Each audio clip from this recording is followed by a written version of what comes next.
Hello, and welcome to another Telekinesis video.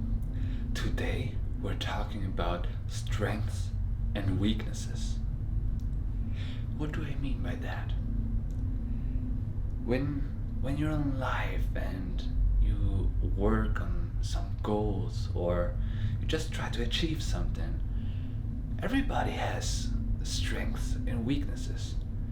With telekinesis, for example, you guys might have noticed that some people are better at some kinesises and others are better at other kinesises. And this is just based on our genetics. For me, for example, hydrokinesis and aerokinesis is way easier than pyrokinesis and telekinesis. Why is that? It's very hard to tell. It's like I said, it's in our genetics, and there's not much you can do about it, but it's a fact. When you have a weakness, that you can work on it. You can compensate for this weakness by putting lots of hours in it. Let's say, for example, fitness, okay? Some people, they have the genetics to be very strong, but their stamina is not very good.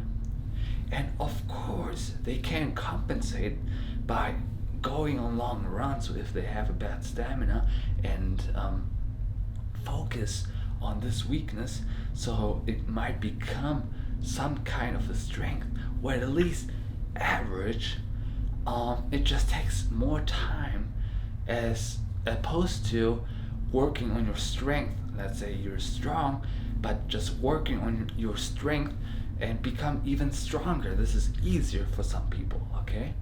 Same thing with telekinesis. When you're very good with aerokinesis, such as myself, you can use that mindset and this motivation to work on your weakness like telekinesis. But the question is, should you? Should you work on your weakness, or should you just build up your strength? And in my opinion, and it's only my humble opinion, you should work out both. Always work on your weaknesses and try to make them your strength, okay? It doesn't matter if it's about telekinesis or in life. The more skills you have, the more valuable you are to yourself and to your society, okay? Let's say you have your profession. I sell books, for example, but I also teach telekinesis, so I know a lot about both of those things, and that makes me just a more valuable person, and which I enjoy because I love helping people. This is my purpose in life. It took me a few years to figure out what is my purpose in life, and my purpose is to help others, okay? So I help others to find the books they love, and I help others like you guys to work on your telekinetic abilities, okay? So this is my purpose. And I have many weaknesses. I have many hobbies where I'm not very good at, like painting. I love painting, but I'm not very good at it. But I'm still working on it, because maybe one day, I'll be able to teach others how to paint. And that makes me even a more valuable person.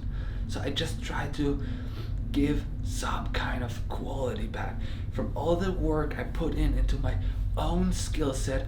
I try to distribute it to everybody so everybody can benefit from it, not just myself. So this is what I'm trying to say here.